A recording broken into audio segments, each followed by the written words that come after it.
Assalamualaikum warahmatullahi wabarakatuh. Perkenalkan, nama saya Dwi Satrio Bagus Tumeko. Saya merupakan calon guru penggerak angkatan 10 dari Kabupaten Rembang. Saat ini saya mengajar sebagai guru pencak orkes di SD Negeri 3 Pamotan, Kecamatan Pamotan, Kabupaten Rembang. Pada kesempatan kali ini saya akan menyampaikan koneksi antar materi, kesimpulan dan refleksi pemikiran Ki Hajar Dewantara, modul 1.1. Pendidikan dan pengajaran. Pendidikan bersifat menuntun atau memberikan tuntunan terhadap segala kekuatan kodrat yang dimiliki anak agar mampu mencapai keselamatan dan kebahagiaan yang setinggi-tingginya sebagai manusia maupun sebagai masyarakat. Sedangkan pengajaran merupakan proses pendidikan dalam memberi ilmu atau berfaedah untuk kecakapan hidup secara lahir dan batin.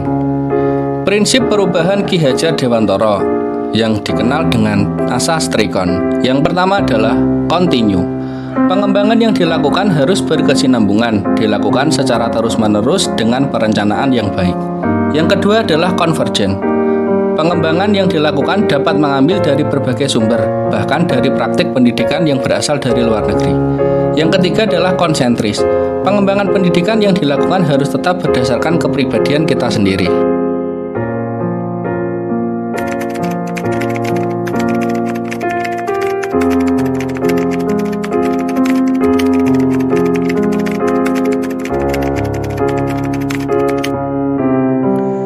Sebelum mempelajari modul ini, saya memiliki pemikiran bahwa murid itu sebagai objek pembelajaran, sehingga pembelajaran berpusat kepada guru atau disebut teacher center. Yang kedua, pembelajaran berfokus pada aspek kognitif. Yang ketiga, fokus menyelesaikan ketercapaian materi yang disampaikan kepada peserta didik. Akan tetapi, pemikiran saya berubah setelah saya mempelajari modul 1.1. Setelah saya mempelajari modul 1.1, saya menyadari bahwa 1.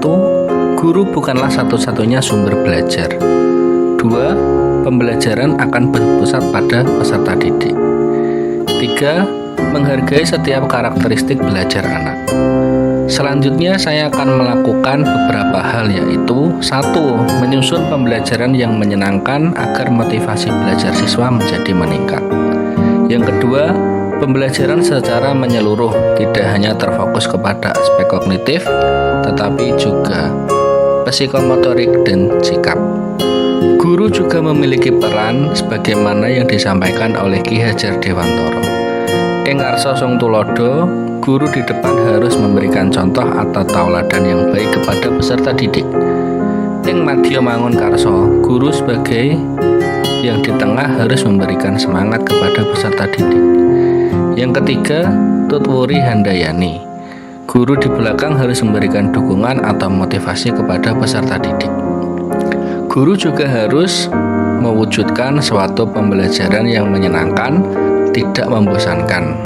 Guru juga harus bisa mengeksplorasi peserta didik dan menyesuaikan dengan kondisi yang ada di lingkungannya.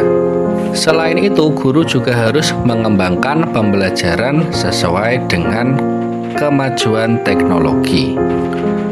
Aspek kognitif bukanlah hal yang paling penting, harus diselaraskan dengan budi pekerti, karena budi pekerti membentuk manusia yang humanis dan berkarakter. Aktivitas belajar tidak harus selalu melihat kepada hasil, tetapi proses. Anak berinteraksi terhadap lingkungan. Anak bisa menyesuaikan diri dan tidak terpengaruh dengan lingkungan yang jelek.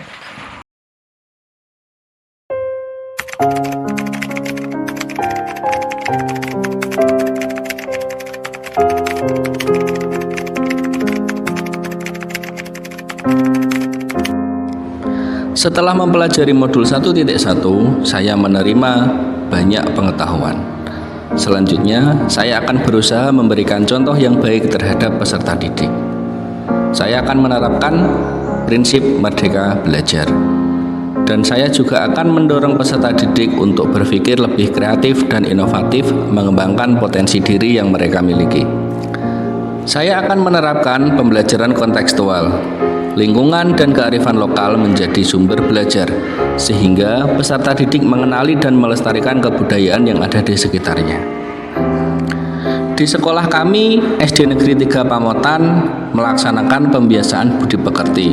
Di antaranya, apel kedisiplinan bersama, membaca Asmaul Husna, menyanyikan lagu-lagu nasional, bersalaman dengan Bapak Ibu guru, dan juga senam bersama.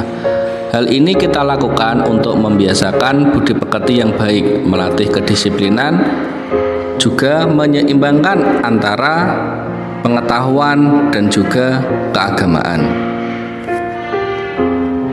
Senam bersama kita lakukan untuk meningkatkan kesehatan dan juga untuk melatih kekompakan kedisiplinan yang ada di antara siswa.